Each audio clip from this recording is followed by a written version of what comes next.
Welcome back to the New York Sports Exchange, episode number 109. And football sucks. That's how I feel. That's how I feel after Sunday. Football sucks. I'm in a weird spot. I'm in a real weird spot. I'm in a weird spot. We're both in weird spots. It's really just, it's awful. This is awful. This sucks. This sucks. It's awful. Giants. That Jets defense. Giants get embarrassed on their home field. Like, embarrassed on their home field. Lose 40-0. 40-0. And then here I am thinking, the Jets are going to look good. Tim's going to be happy. I'm going to be miserable. And then 4 plays into Monday Night Football. Aaron Rodgers tears his Achilles. Out for the year. Oh, my God. Just weird. Like, Jets fans can't have nice things. I mean, everyone knows that. So it's been a weird few hours or day, weird day to process. But there's so many positive takeaways from this football game. And we'll get into it. There's a lot of positives from the Jets game. We're going to start with the Jets first. We're going to go Jets, Giants, and recap every game. Then we're going to go college. Texas takes down Alabama. Colorado stays hot. Oregon was a nail-biter. Oregon won a big-time nail-biter against Texas Tech. Then there's go to baseball. The Mets have a new head of baseball ops, David Stearns. The Yankees are just cursed. Dominguez out for the year. Let's break down baseball first. So why don't you? How do you feel about Dominguez? Because that was the bright spot. Everyone was, however the season was going, they had at least him to root for. He's hitting nukes, hitting for high average. He really looked good. UCL injury. It sucks. I mean, it sucks, and thank God it's not a pitcher, because then we wouldn't see him until But can he play center now? They're gonna. I think it's almost like a Bryce Harper situation, but at the same time, it's you don't want to rush him back because he's only 20 years old.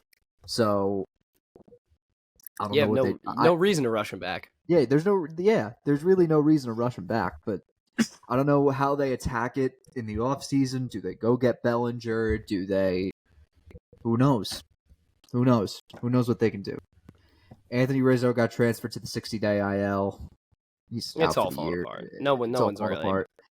Jonathan Loizaga has elbow inflammation, so that's nice. They're just taking these guys who want hit the vacation early, tenured players. They want out. Yeah, Nestor's out for the year. It's just not fun. It isn't fun right now. Mets side of things, I hate it. I don't know. Mets look bright. Positive outlook. They just got a new. Is this Epler out? It's my fear.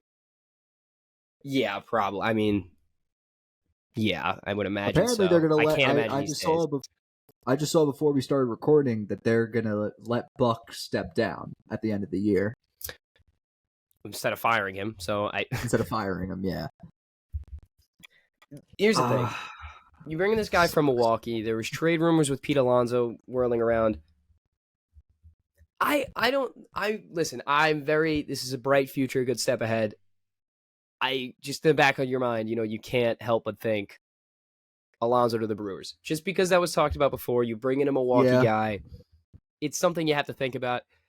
It's definitely in the back of my mind. That would be the biggest setback in New York Mets history if they did trade him, I think, personally. I mean, it's a homegrown guy. So? Yeah. Dude, there's not many power hitters like him. He could go down as one of the greatest power hitters of all time. And you want to get rid of him? I mean, just give him the money. What money? We have no problem spending on 50-year-olds. You might as well give him the money. What's the point? Yeah. And unless it really is, from what we've heard, it really is a dugout thing where guys in the dugout are, in the locker room, they don't love him.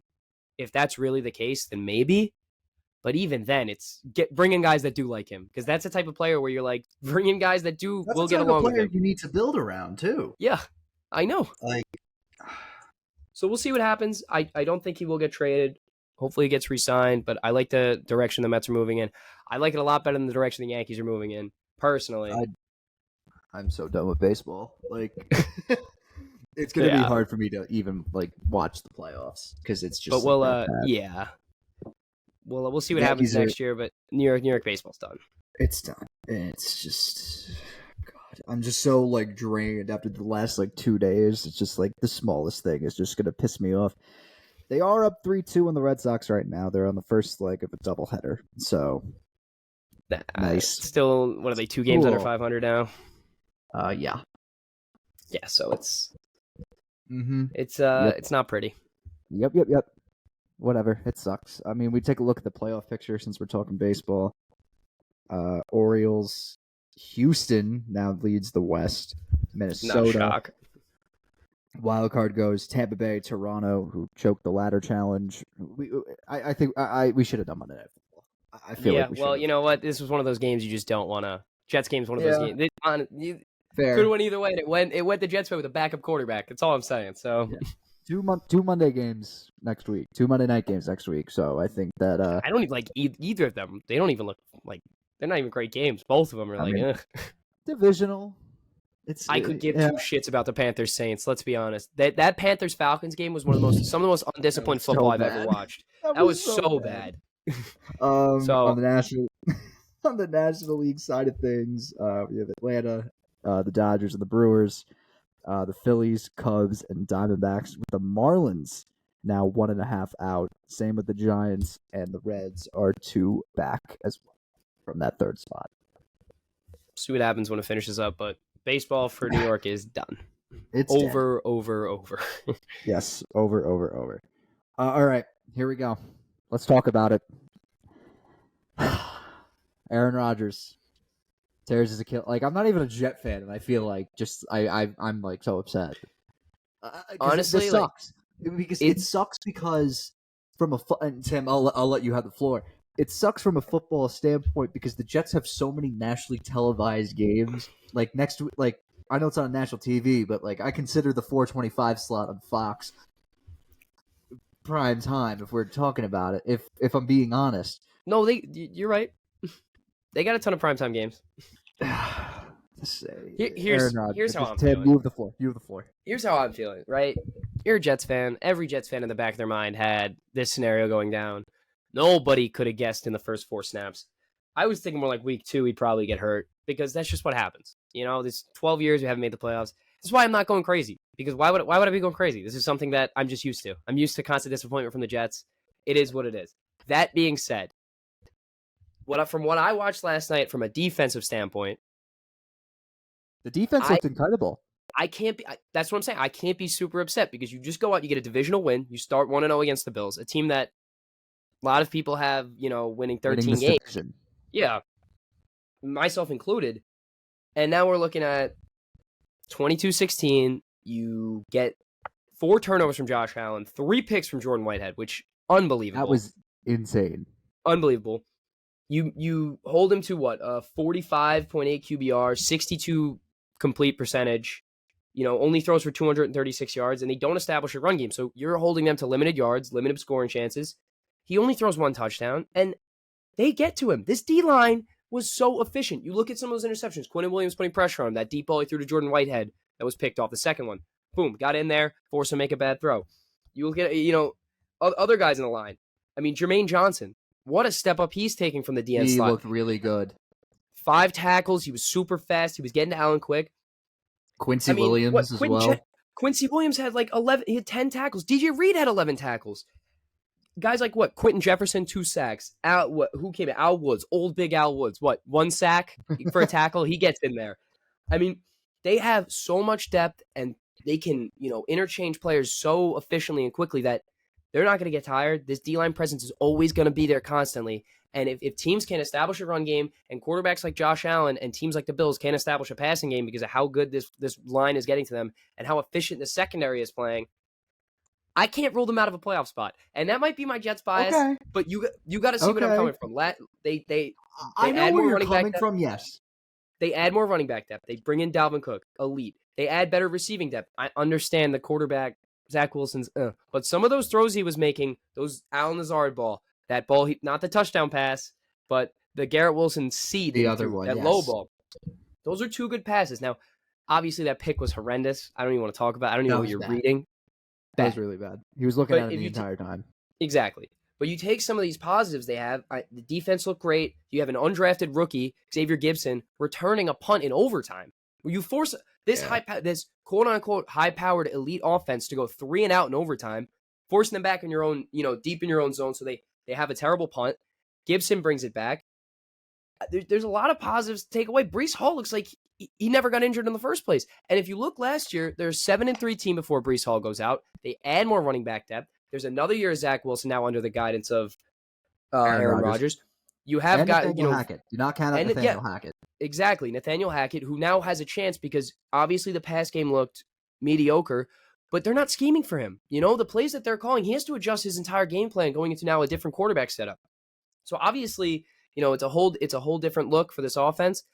And it didn't put up a ton of points, but from what I saw, it wasn't horrendous. It wasn't like last year's offense. They were still running down, efficiently. They were still moving the ball pretty well. And they ran the ball 28 times. So they didn't even, then they threw 21. So they didn't really, there wasn't a huge gap. They were running and throwing. They were splitting the offense up. And this run game was dicing up Buffalo. So if you can establish a run game against a presence like that, I understand Von Miller's out, but he's 2 torn knees and he's 30-something now? I mean, he's not the same Von Miller he was. He's not Denver Von Miller. But if you have a guy like Breece Hall averaging 12 yards per carry against the defense like that, who this is supposedly a premier NFL team, there's a lot of positives to build off this. And I'm still not rounding off this Jets train. We're going to see what happens next week against Dallas. But this is an exciting win. Obviously, you're disappointed that Aaron Rodgers is out. That sucks. That hurts. But from the way this defense played, I can't rule anything out against them. This looks like a 2010 Jets team led by, Mark Sanchez, who rely heavily on a defensive play to keep teams under, 21 points. And that's exactly what they did. And there's nothing for me right now saying that they can't do that again next week.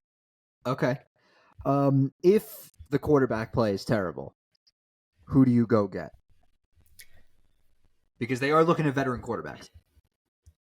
Can I name some that come to mind? Matt Ryan. I'm interested to see. Well, who do you think? I know Carson Wentz is out there. Carson Wentz is out there. I like Jameis Winston. I don't. I think that's a terrible. That's whole. Okay. Jameis. I like Jameis. I think 30-30. No, I'm being serious. 30-30. He doesn't even have a starting job in New Orleans right now. Like Andy Dalton. Yeah, Andy. You need a game manager for a team like this. You need a guy who can just, come in. Like, I know Flacco's a terrible example, but a veteran guy who can come in and manage the game. When things get a little out of place, if Zach Wilson stinks, someone could come in and just, keep it simple, keep moving the ball. I haven't seen Matt Ryan throw a ball in, I don't know, it's been a few years. I don't know how good he is. He played last year, Tim. It feels like a few years. I haven't seen him throw a good ball in a few years. Because they benched him in week 10, but I haven't seen him throw a good ball in a few years. But we don't know what Matt Ryan is. So there's a lot of guys. I mean, you like Jameis? I like Jameis. Jameis is definitely up there. I did see something about Case Keenum, but I don't think the Texans would be willing to get rid of him when they have CJ Stroud. So you could go get a guy like Davis Mills, who was a pretty good quarterback at Stanford. Yeah, it's just that he got the shit end of the stick because he got thrown to the wolves in Houston and was put in a shitty spot. No, you're right. I think if you give Davis Mills the weapons that are on the Jets, I think he flourishes. But I do agree with you that this could be different with Zach Wilson because, new run game. The roster this year is much more talented than the roster that they had last year. They bring in Dalvin Cook. They bring in Alan Lazard. You bring in Nathaniel Hackett. Do I think that Zach Wilson's going to turn into this overnight sensation under the Nathaniel Hackett offense? No. Do I think he's going to perform what he's good, not great. Good, not great is the phrase that I'm going to use for this. He's going to hold his own. I think he does well. I think he does. You know well. what? I'm not, and the thing is, this is his team now. So even if they do get a veteran quarterback, they're not going to take him out until he proves that he can't do this. And I'm not comparing this team to the 49ers by any means. Obviously, they're more loaded up front. They have one of the best defenses of all time. But if you can play a style like Brock Purdy plays, where we're not trying to air the ball out. We're not trying to get this Hail Mary deep downfield like a Jimmy Garoppolo type play, where we're just going to stick to the middle of the field and play little out routes and get one like 3 throws that are over 20 yards, 3 25-yard passes that are crisp. But if you're keeping everything that's simple, nothing too complicated, let the run game do its thing, because you do have 2 of the best running backs in the league. You let them establish some game, force them to bring some pressure, open up the middle of the field. There's a lot they could do. There's a lot of versatility on this offense. I feel like, next week, obviously, you're going to see a lot more screen passes with guys like, Garrett Wilson and little out routes to Allen Lazard. You're not going to see anything crazy, but Zach Wilson's under Aaron Rodgers' guidance. He seems like a different person, a lot less cocky, seems more genuine, more centered, like a guy who is ready to take a step. Now, I'm not saying a leap like you're saying too, same thing. Not a huge leap, but a step, something, less than Daniel Jones took, but a step that he's serviceable, and he can win you games with a defense like this, almost like a Sanchez. So if he could play like Mark Sanchez did in 2010, and we could have a defense like that, which this defense on paper and what they've showed is better and deeper, I can't rule them out of a playoff spot. I can't. I just can't. Okay. Moving on to the other side of MetLife Stadium. Dude, what the fuck? That was just like an all-around horrible team effort. Like, this is... Yeah. It was not a good football game. Daniel Jones really had a tough one. 104 yards, 2 interceptions. Nearly got him killed. I know, that's what I'm saying. He had a very tough game back there. They were coming in pressure after pressure after pressure. I looked at the all-22. Evan Neal looked like it could have, honestly, and this is like so bad to say, Evan Neal could have, Eric Flowers could have gone out there and I was just going to say that. Evan Neal looked like, oh my God. I couldn't believe it.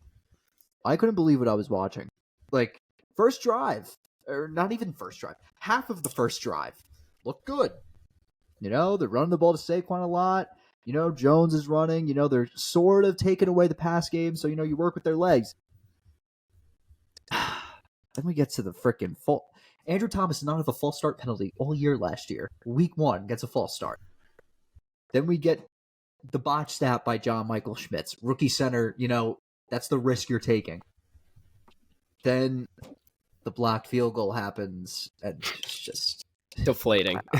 It's just, I've never felt like so hyped up for a game in a while. And it's just, this game really showed that the Cowboys and the Eagles are in a much different class than the Giants. No doubt. And looking at the Giants' schedule right now, I'm going to say it, it's going to be a tough road for them to make the playoffs. Very tough road. No, I see what you're saying. I think, listen, this could be kind of a game that I know it's a lot less of the how badly the Seahawks lost, but could be kind of like, first game of the year. We're still figuring things out a little bit. Now that's the thing, but how can you not feel so defeated after a loss like that? I know that. As much as the Jets did win. Rodgers tears his Achilles. The Jets win. The Jets won. The Giants lose 40-0. So and you lose to a division opponent who, honestly, you had some people out there saying they might be better than, and me included. So it's tough to see the 40-point get thrown up. They have to establish a better passing game. And then that starts with the O-line. And I thought the Jets O-line was going to be more of a problem than it was. But the Giants O-line right now, they got to figure it out. And if Daniel Jones keeps getting pressured like this, we might see Tyrod Taylor by week 3. And that's a horrible thing to say, but you got to protect your man. You got to protect him. Yeah. Plain and simple. If they can give him some time. But it was not a good football game. It was not by any means a good football game.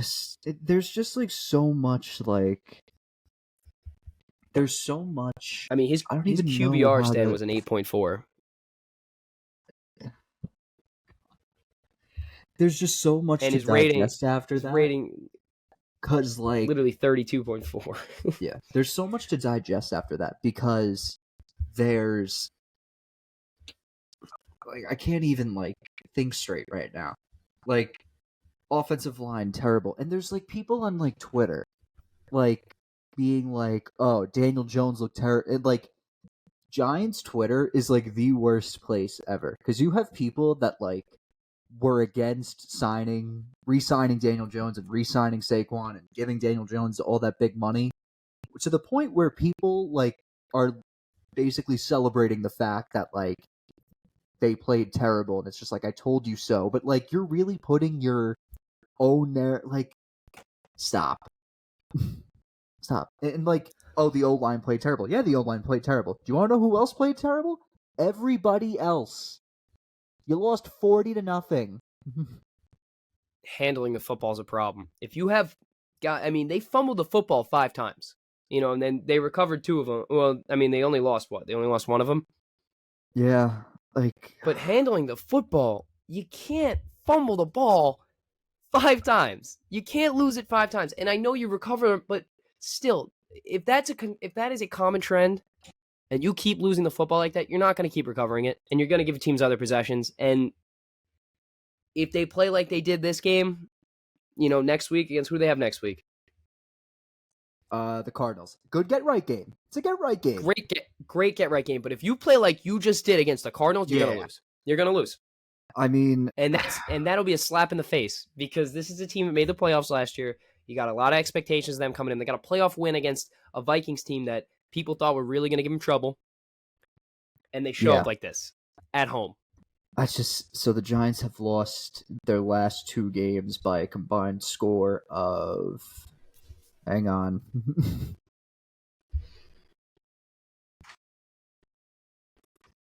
I'm not good at math. 78. What's the score of the other game? Oh, jeez. 38-7. They lost to the Eagles. So if you have lost in your last 2 games, have put up 7 points against divisional opponents, too. and you've allowed 78, you have to look in the mirror and say we're doing something wrong. Yeah. Either that, or it's people still have to keep in mind this is still a rebuild. The fact that we made the playoffs in year 1 of a rebuild, where they should have, honestly, like, some people thought that they should just revamp the entire roster and just start from scratch. The fact that it's impressive that they made the playoffs now, given they had, like, a very easy schedule. I'm trying to find the stat from The Athletic, which just really, like, sets the loss as it is, and because The Athletic, like, tweets, like, every fucking day, and it's not every fucking... I mean, yeah, they tweet every day. They tweet every fucking second. Oh, I know. I'm trying to find it, and I can't... it was tweet a lot about the Islanders. Yeah, they do. Yes, they do. Like, I can't even find it, which is, like, annoying me. Regardless, this is a tough to put tough like pill to swallow for Giants fans. It's yeah. I mean, I can't even think straight. A positive spin. In 1991, the Lions lost their opener 45-0. The year they went 12-4 and went to the NFC Championship game.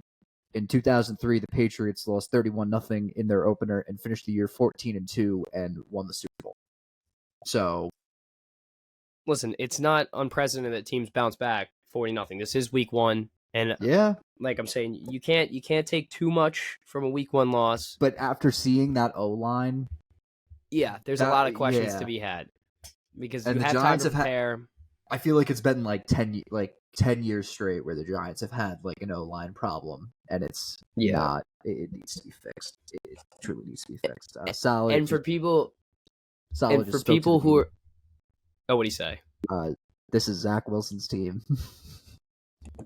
dude. It is, and you know what?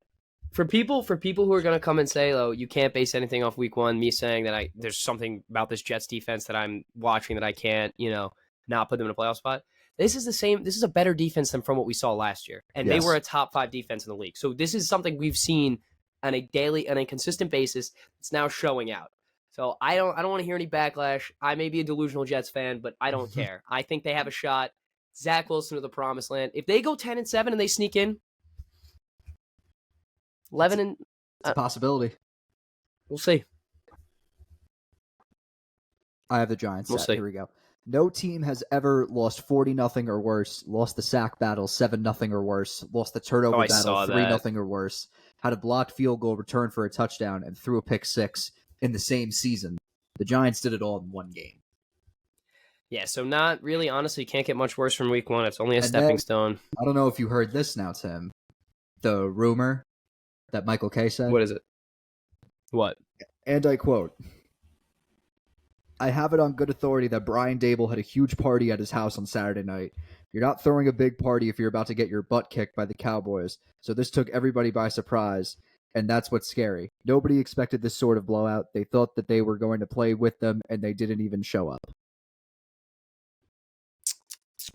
Now, I'm taking that with a grain of salt. Cabo all over again. Apparently it was his kid's his young kid's birthday, so probably it was just like, a team bonding thing, but Listen, I wouldn't think too much into it. I'm not thinking too much of it, but it's just, I don't know.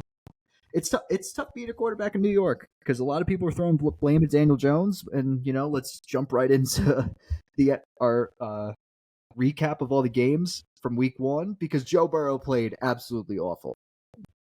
And that O-line is going to get him killed. That's what that's already a given because the Bengals O-line has just been consistently awful. Although, I will say that Browns defense is legit. And this would have me worried if I'm a Bengals fan because going into the season, I said this, and I said this, I don't think they win this division.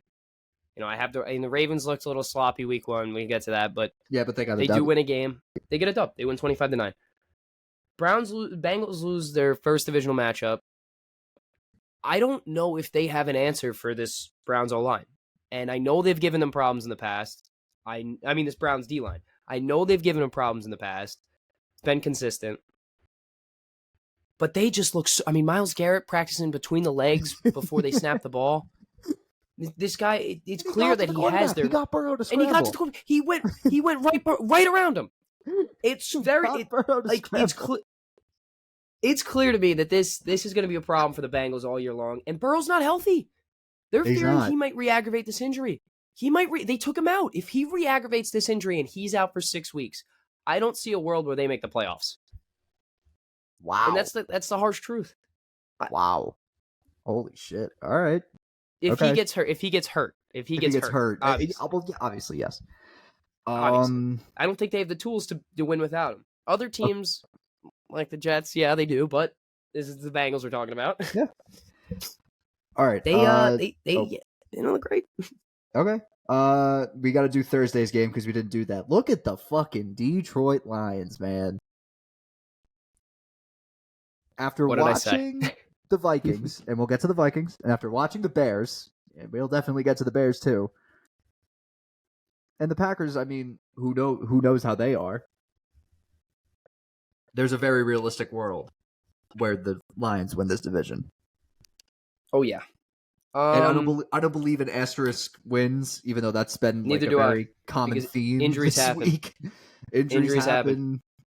Missed calls happen all the time. But you have to think that Patrick Mahomes needs some type of help at receiver because I know Kelsey's injury isn't that serious, but God forbid he gets one. He has a long-term injury. They have no answer. Good. Not good at all. Talk about a guy who really had a terrible day, Kadarius Toney. I'm not even going to say anything because I was laughing my ass off watching it, but now I can't say shit. It's 40-0. They got a lot of question marks at the receiver position. Obviously, he was spreading the ball consistently. He didn't seem to have a favorite guy to go to. Yeah, clearly, Kelsey wasn't playing. Yeah, I mean, Bettis Scantling got 2 receptions. Watson got 2 receptions. Noah Gray 3. Very Pacheco evenly 4. distributed. very evenly distributed, but they couldn't really do anything. They were struggling heavily on offense, and I know Mahomes throws a pick, but And it wasn't Jared even his Goff fault. Outplay him a little. Wasn't even his fault. Wasn't his fault. Hit his hands. They would take it. They take it to the house. I was very shocked to see how David Montgomery got the majority of the load instead of when Jahmyr Gibbs was clearly the better running back. Yes. I was very... maybe it's just like, how they usually do it. I think it's a veteran established thing. Yeah. I think by honestly, by week 8, maybe. But again, who knows? But yeah. Chiefs, man. Thankfully Travis Kelce is likely to be playing on Sunday, so who knows? We shall see. My question to you is: Amon-Ra St. Brown have an argument for a top 5 receiver in the NFL? He does. Yeah, I agree too. I think that was a statement game for him on Thursday. Yeah, I think that was a statement game for him. He was getting open in very tight windows, and having 6 receptions for 71 yards and a touchdown that's a very efficient game. So yeah, be on the lookout for him. All right. Next up, we got the Ravens and the Texans. Tough news for Ravens fans. J.K. with an Achilles out for the year. Yeah. That's a blow. And this is a team that was really excited to have a guy back who was dealing with injury last year, and just to see him go out like that, it's tough. Do I really think it's going to give them a huge setback? No. No, I don't think so either. Because those running backs they have are pretty good. Justice Hill, 2 touchdowns. I mean, they can definitely use Lamar's legs. But Gus Edwards isn't bad. Gus Edwards, is he still on the team? Yeah. He got 8 carries for 32 yards. Oh, did not know that. One guy that I was impressed with, though. Zay Flowers. Oh, yeah. Holy shit. I said it going into the season. I think this guy is a true number 1 receiver and what this team has been missing. Yeah. I really do. Especially with that new offense, too. Mm-hmm. They were letting him go. And he is so shifty. You get him in the back. I mean, you could throw screens to him and get 10 yards consistently because he's just that shifty. Very rusty game, though. But, win's a win in this league. They have the Bengals. That's going to be a good one. At Cincinnati on Sunday. All right, next up. A best bet winner. Falcons -3. Falcons take down the Panthers 24-10. Although the Falcons scored 24 points, if the Saints don't win this division, it's a travesty. That's going to be disgusting because that Falcons offense was abysmal, and that Bijan Robinson touchdown was nice, but outside of that Falcons offense was just tough to watch, very tough to watch. Bijan looked great. Bijan looked phenomenal. Other than that offense looks absolutely terrible. If you were a Drake London better, if you were a Drake London fantasy owner or Drake London over better this week, I'm sorry. I'm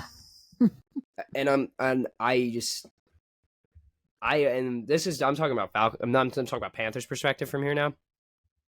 They got a lot of things they got to work on. I understand this is Bryce Young's first game. Again, it's his first game, but that defense, I'm still big on. The targets he has, they're good. Hayden Hurst had a very productive game. I don't think Adam Thielen was playing. I think he was hurt, so he was out. No, he got 2 receptions. They just didn't use him. Or was he questionable? Am I just completely? I know he got 2 receptions. Oh yeah. Oh god. They really just didn't use him. Oh, so DJ Chark got hurt. DJ Chark got hurt. Thielen was questionable. I'm sorry about that. Miles Sanders looked good. They got a good run game. Sanders got the majority of the load, and then Chuba Hubbard got 9 carries himself, but he did not look good in the backfield. They have to. They can't. I think Sanders has to get the ball. It's going to take. No, this is a rebuilding process. Yeah, this is definitely a huge rebuilding process for them. I know there was a lot of expectations going into the year. I think that Bryce Young has a very good coaching staff around him. I think Frank Reich's a great head coach. I think Josh McCown as a quarterback's coach is awesome for him, and it's just going to take time. It would help, if they beef up that O-line a little bit, because he might get killed. Oh yeah, with some of these pass rushes, but we'll see. We'll see how next week plays. I think again, you're right. Building block for them. He's a rookie quarterback. Yeah. Just take it with a grain of salt. Move on to next week. All right. Next one. This is a best bet loser for me. The Niners and the Steelers. Yeah, that was a slaughter. Dude. This just me, honestly, like, I don't know what to think about this because I saw a clip of Kenny Pickett on the third play from scrimmage just get slammed down, and it looked like concussion, something like that. And then as soon as that happened, he looked like absolute shit. But after watching this game, San Francisco's the clear-cut favorite to win the NFC. And I know it's week 1, but like clear cut. I have them winning the Super Bowl. I think, listen, people who are low on Brock Purdy don't seem to understand how a Kyle Shanahan offense works. If you can throw the ball 15 yards, yeah, you're good. Yeah. Basically, you're good. The most talented offense in football. Like, yeah, I mean, Christian McCaffrey, 22 carries for 152 yards. Brendan Ayuk looked generational. That touchdown catch he had, this is a loaded offense with a loaded defense. Defense. It's gonna be very interesting to see how this pans out because that did not look good for Pittsburgh.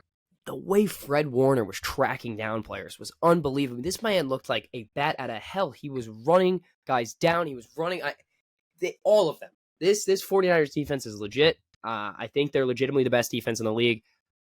Yeah, they're up there. They're my Super Bowl pick. We're coming back to the Jets here. And Tim, I think you might know where this is going.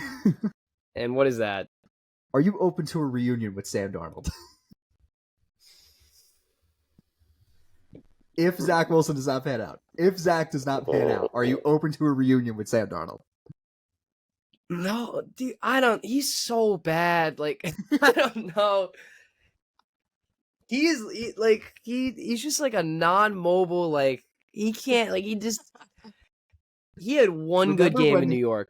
Remember when he was on the Panthers and they started like 3-0 and everyone was like, and then the Jets are the worst organization in sports. And you just see, like, he just crumbles. I'm not, like, that would be, like, I'd rather Matt Ryan over him. That would be, nah, I don't want him. You'd rather get someone from the broadcast booth than someone that's on a current active NFL roster. Dude, from what I've seen, yeah. Like, I can't even, awesome. And it may just be from, like from what I saw in New York, and obviously he's matured. You just have but PTSD. Jesus Christ, like he's just like so many games where I've just been like, all right, here we go. And then he's like worse than Zach Wilson was. And I'm just like, well, I don't really know what you want me to do. Well, next up, the Cardinals and the Commanders. This game sucked. It literally, like, someone had to win this. And it was the Washington Commanders. No, it's not even really one I want to break down. This was like watching the Falcons-Panthers game. It sucked. And Sam Howell is... Don't let this win distract you from the fact that the Commanders are not good. I'm sorry. They're in for a long season with Sam Howell. Sam Howell was... I really thought Sam Howell was like one of the worst quarterbacks in week 1. Like, I am not high on him. I think he was all right. I didn't think... It's just like... No, I just didn't. I don't think he played very well. That fumble he had, he has no ball security. He just doesn't get rid of it.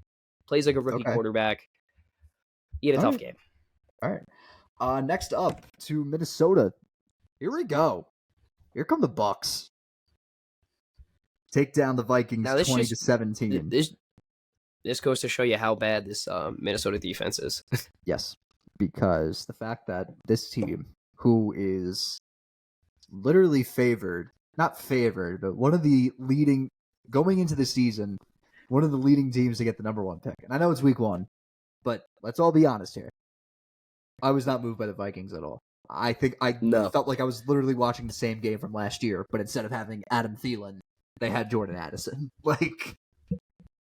And instead of Dalvin Cook, there's no difference with this. They had Alexander Madison carrying the load. I don't know. No. You can't win with Kirk Cousins. You can win. You can't win anything with Kirk Cousins. Yeah. I'm with you. They're brutal. Yeah. Brutal. I hate to say it, but you had phenomenal cornerbacks on the board, like Deontay Banks and other guys, and you went with a wide receiver when your wide receiver core was already as loaded as it was. Yeah, I know it's a weird one. Not good. Not good at all. Vikings play the Eagles on Thursday night. Slaughter. Slaughter? After seeing the I want to give Eagles? credit to the Patriots. We'll get to it. We'll get to it. Next up, a best bet winner for the both of us, Tim. The Jags -4.5. Take down the Jaguars 31-21. Trevor Lawrence does not get your over, though. I almost forgot to mention that Lamar Jackson did not get his over. Didn't get the over either. Very disappointed. So that means I am in the lead with a 2-1 record. Tim, you are 1-2. And I'm 1-2. Picks will be revealed on our next episode. This Jaguars offense is electric. That's what I got out of this. Calvin Ridley looks like right now, he looks like maybe like a top 10 receiver in football. Like, yeah, why couldn't ETN play like this last year when I had him in fantasy? But I will give like a little credit to Anthony Richardson, because I think he looked good. Outside of that horrible fourth quarter interception, I think he looked good. It's just that he's gonna get himself killed, popped, and he almost did. He got popped. And Trevor Lawrence said to him after the game, like, "Dude, you played a hell of a game, but I'm telling you, it's different from college. If you keep running like this, you're gonna get yourself killed." Like, I know I hate to bring back to the Jets, but Josh Allen's gonna get himself killed. Yeah, that was, oh my god. But nothing speaking of Anthony Richardson, nothing without Dable. Yeah, that's what I said. A few Bills fans up here got a little mad. Oh god, if I tell that to a Bills fan, they're gonna fucking. But yeah, you know what? I like the way Anthony Richardson played. I understand, like, you can't be bulldozing like you were, but he passed decently efficient. I know he threw a pick, but he wasn't terrible. Yeah, I mean, just after watching Calvin Ridley and the Jaguars, I'd seriously think that the Jaguars, like, we already know they're winning that division, but if they keep playing like how they played on offense they can win that first half, because go that to an second AFC Championship game. Yes, that second half was very sketchy. But if they could play like how they played in that first half, there's a legitimate shot they could make the AFC Championship game. Hell, even make the Super Bowl. I was having this argument where people saying Trevor Lawrence hasn't established himself as a... Yes, he has. I mean, I'm sorry. Yes, he has. That's what he I has said. established himself That's what as I a said. quarterback. Like, come on. That's what I said. Stop. Oh my god. I'm just dealing with other stuff. Next up, the Titans and the Saints. This game was so boring. I have never felt more... What was that? That was so bad. Like, and Derek Carr looked terrible. No, Derek Carr looked good. Ryan Tannehill looked terrible. Derek Carr had 300 yards passing. Ryan Tannehill had 3 interceptions. Yeah, well, I mean, this is what we expect from him. But there was some balls that I saw that I thought Derek Carr seriously should have had. I mean, there were some passes where they had some guys open corner of the end zone. Overthrown balls, but like, come on. If I'm being honest. Can they just not score? But this is the thing. They had like 400 yards of total offense. Can you just not score? Yeah, like that's... I get, because they don't have the receiving core. It feels like it's the sloppy quarterback play, and like the receiving core was practically. I know, like, D-Hop had 7 receptions, but like outside of D-Hop, who else is he throwing to? Yeah, no, I know. Like Nick Westbrook, Akinney, Treylon Burks. This isn't a powerhouse team. Derrick Henry's going to get majority of the load. You're going to see this going weeks. Keep going through. But how bad is this Tennessee Titans team? Are they like shooting for a top 5 pick? I don't think top 5 pick, but they'll definitely like be in like the top 10, top 15. Because it depends on what they do. It truly depends on what they do. I don't know. Next up, game of the week. Dolphins Chargers. That was the easiest over I think I've ever put in my life. Like, it was at like 50.5, hit like with like 10 minutes left in the third quarter. Like, just such an easy over. Are the Miami Dolphins legit? I think that offense is legit as it gets. I think they have an offense that is. It's hard now to even argue that Tua is not a top 10 quarterback in the NFL with the yards he puts up. I mean, it's it's hard that's fair. Stat wise. It's hard not to. He threw for 466 yards. I mean, how do you not look at that and think? Yeah, exactly. But the thing with this, and now like Tua's MVP odds have fucking skyrocketed. It felt like the same thing last year, where like I was just gonna say that it felt like the same thing. You know, Tua puts up a performance like this. Tyreek Hill goes off, or Jalen Waddle goes off. They put up like 35, 36 points, and then Tua goes down, and then it goes all downhill from there. So and it's the same thing. It's the same thing that we've been saying about Tua since last year. If he stays healthy, this team is going to be legit. Because I think if they turn to like Mike White, they're screwed. Screwed, 100%. But they're screwed. Listen, you scored 36 points, great. You let up 34, so you're looking at kind of that's the thing. The defense. What do we need to do better on the defensive side of the ball? Because they didn't look great. I know.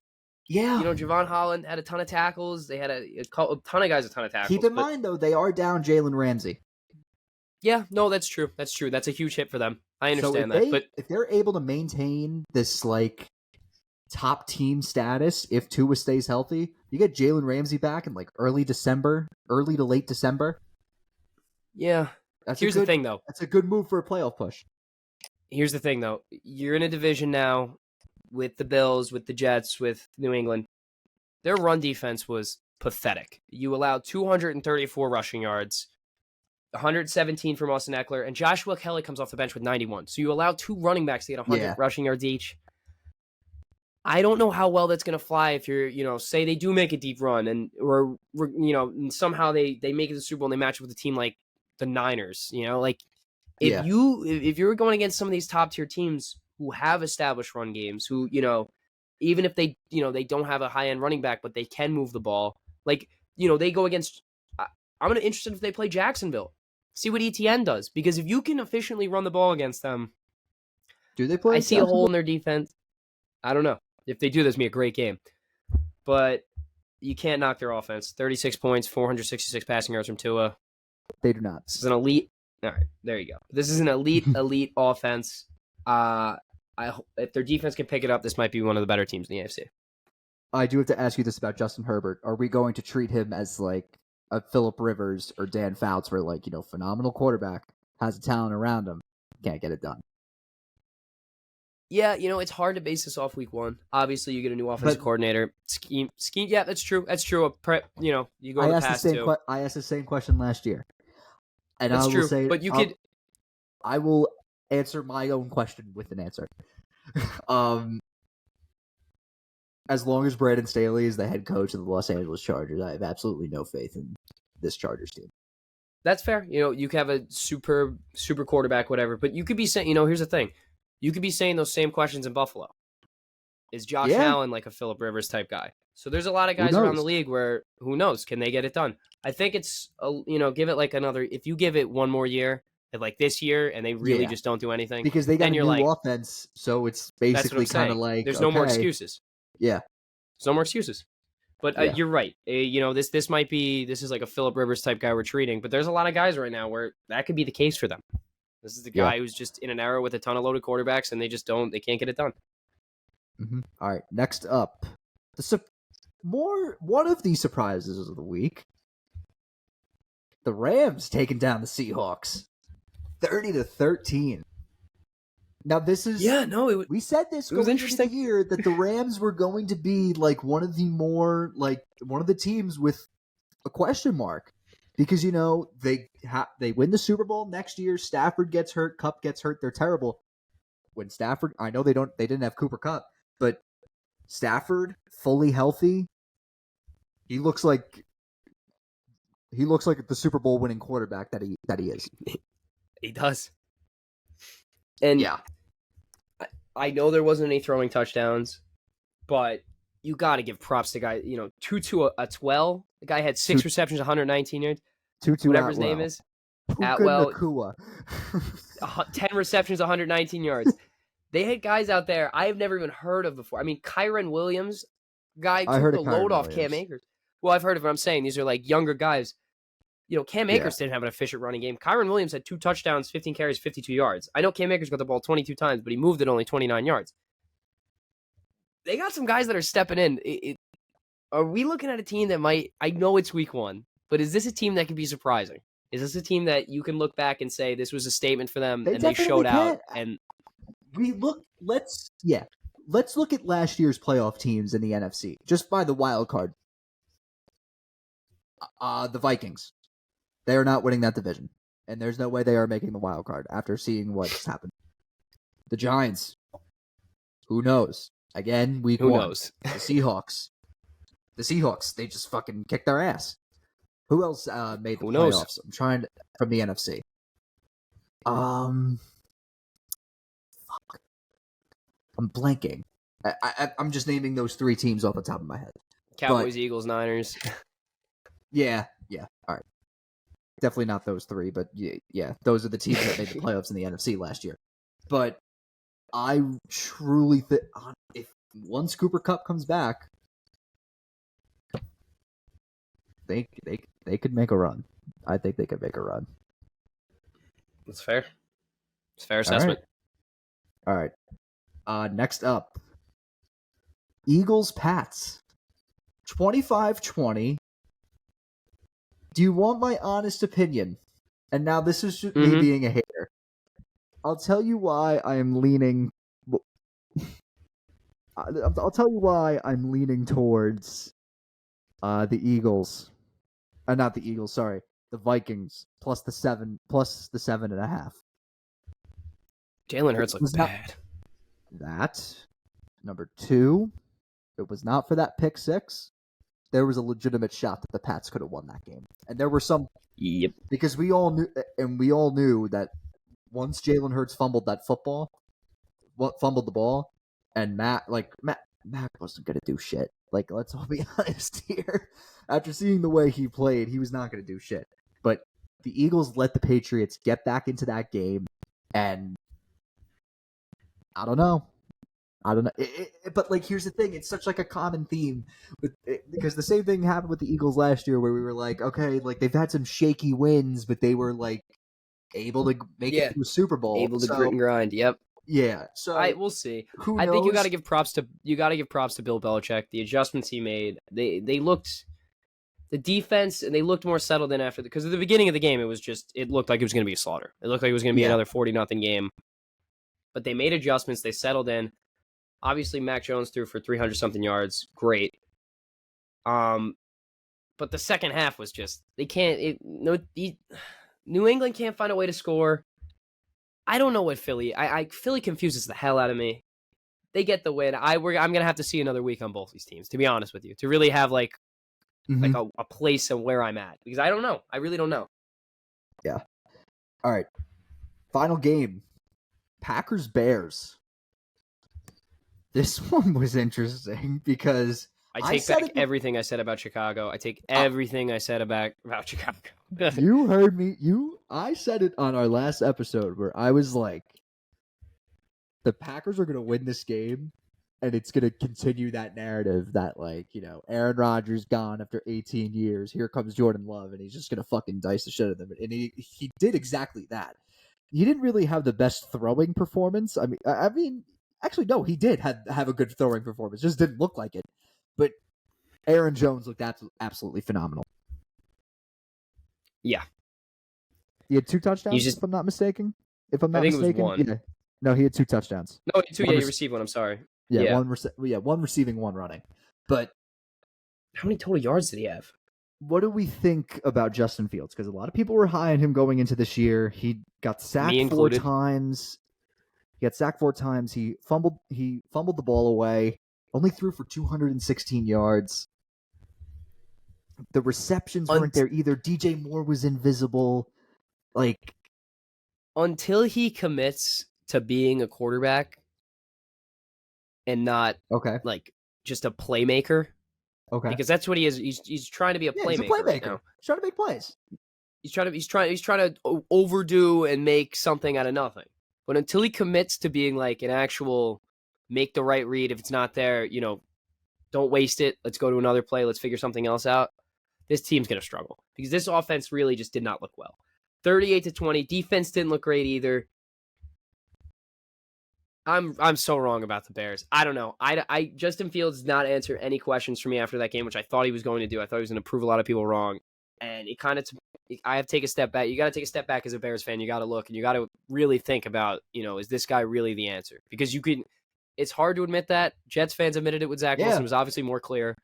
But you have to admit it to yourself at some point. Like, is this guy really going to be, the answer to this team? And he might not be. And that sucks. I know it's week 1, but looking at that game, it's just they couldn't get anyone involved in the receiving wise. He was just out there. He led the team in rushing, didn't he? Probably. So yes, he did.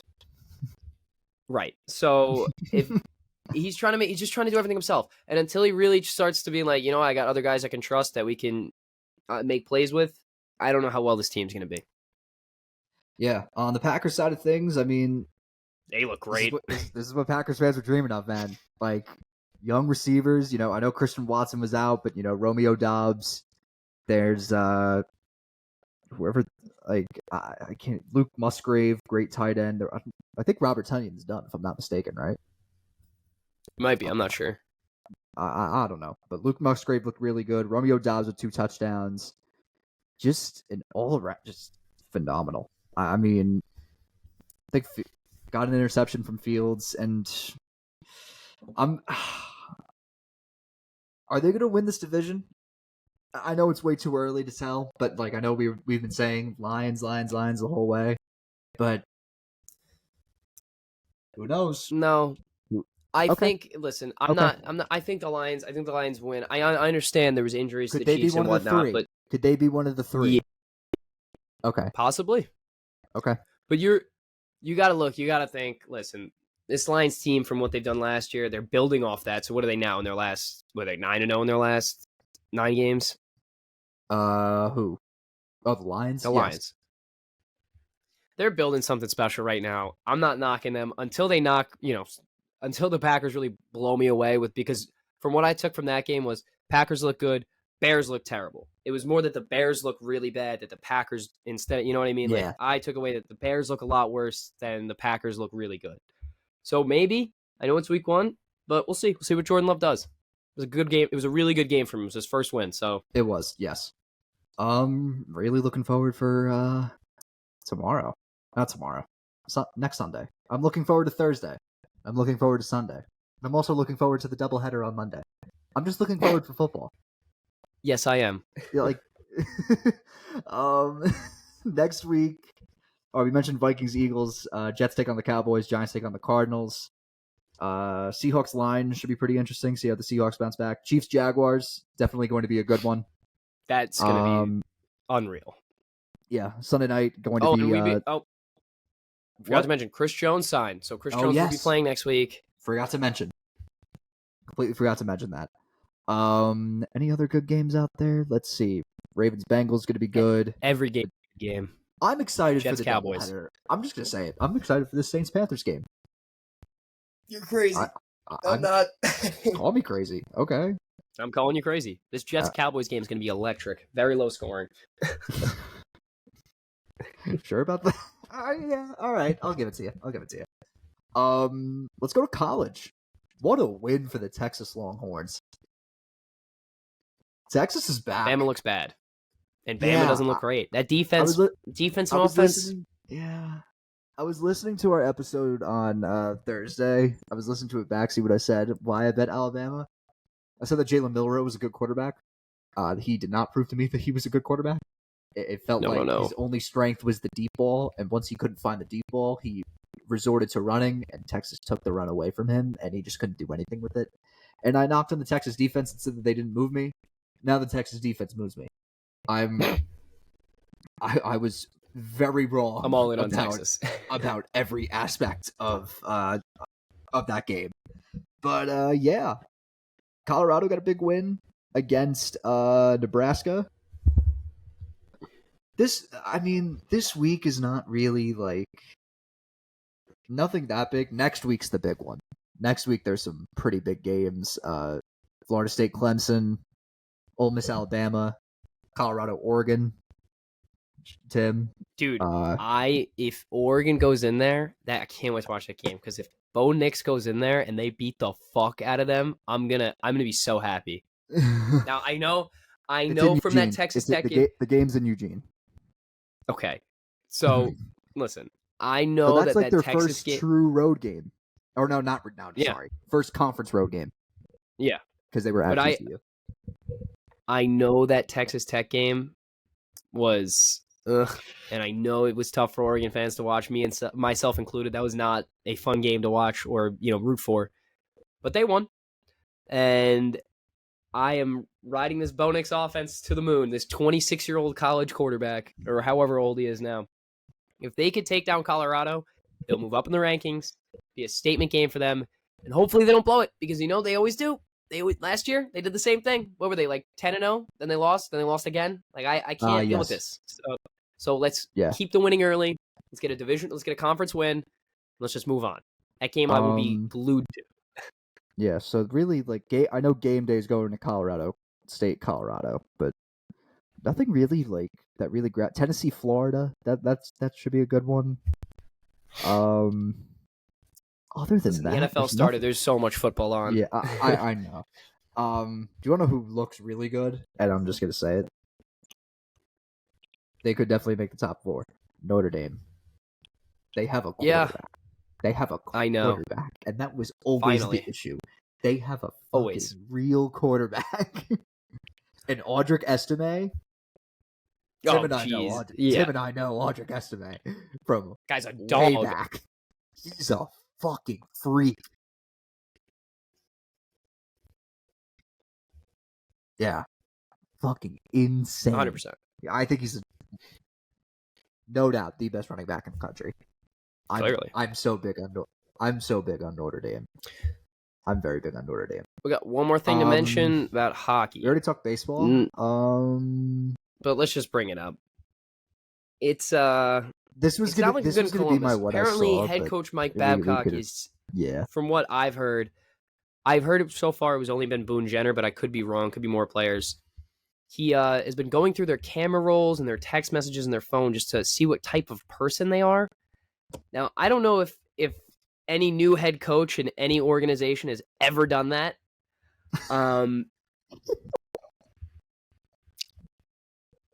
I just wouldn't be surprised if he gets fired in the upcoming weeks. I think this is a young Columbus team who's doing this because we're talking about fucking Mike Babcock here. No, but I think there's going to be more stuff that comes out that they're very anti him and stuff. Because listen, you're dealing with a young Columbus team. All right, they brought in They got Kent Johnson. They just drafted Fantilli. They got Johnny Hockey. This isn't a team of grizzled veterans. This is a team of guys who have a lot of skill. I don't know if their egos are huge, but they seem more like kids who want to go out, have a little fun, but still play hockey. How do you think Patrick Laine feels about this? You think he's happy? Like, that's where the problems happen.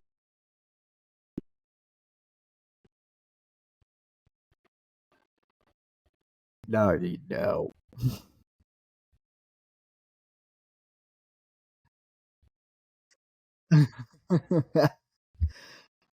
Mike Babcock and Boone Jenner made a statement. Mike Babcock said, while meeting with our players and staff, I asked them to share off their phones family pictures as part of the process of getting to know them better. There was absolutely nothing more to it. He's going to come out and say Babcock touched him or something. On Spit and Chicklets was a gross misrepresentation of those meetings and extremely offensive. These meetings have been very important and beneficial, not only for me, but for our players and staff as well. And to have them depicted like this is irresponsible and completely inaccurate. Boone Jenner says, while meeting with Babs, he asked me about my family and where I'm from, my upcoming wedding, and hockey-related stuff. He then asked if I had pictures of my family, and I was happy to share some with him. He showed me pictures of his family. I thought it was a great first meeting and a good way for us to start to build a relationship. To have this blown out of proportion is truly disappointing.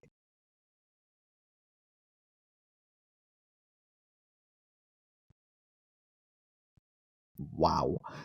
That's certainly something. Paul Bissonnette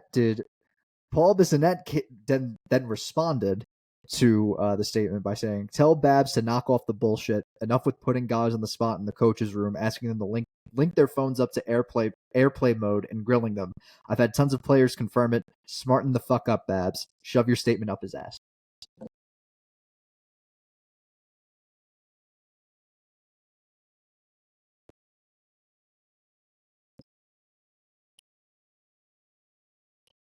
We saw it in Chicago.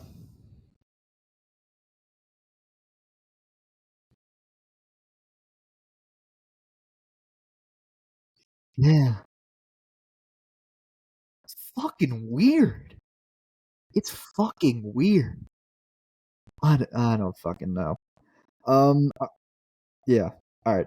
Moving on to what I saw. Tim, let me guess.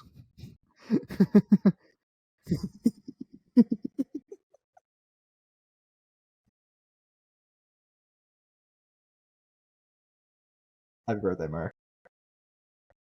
Can't wait to see you in March. I never even told Tim that. That's my. If you let me. Oh, okay. Perfect. Great. Sounds good. Um, my what I saw. I have two. My first what I saw is Grubhub. Uh, First off, Siena College is now a Grubhub school. We now order our food through Grubhub, and you can still order stuff from off campus. And there's just one place in the town over that I've had before.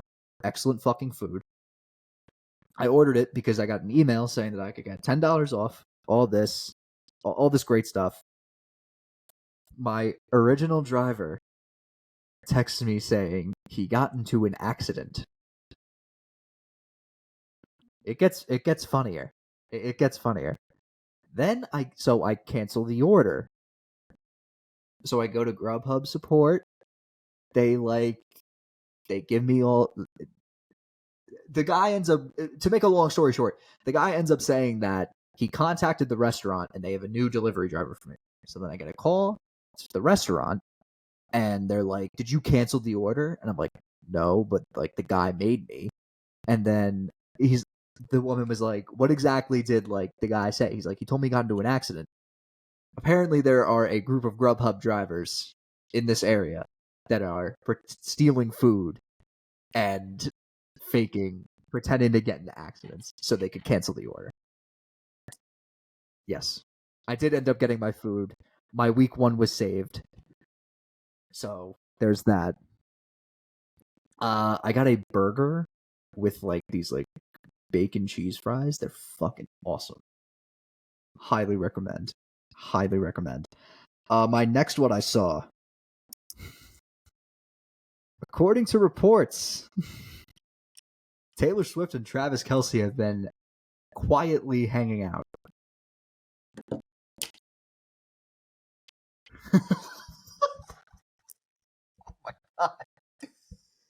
Sam, I know you hate Taylor. Uh, wow, dude, come on. I don't think she's that bad. It's just like, she was exposed to the industry at a young age.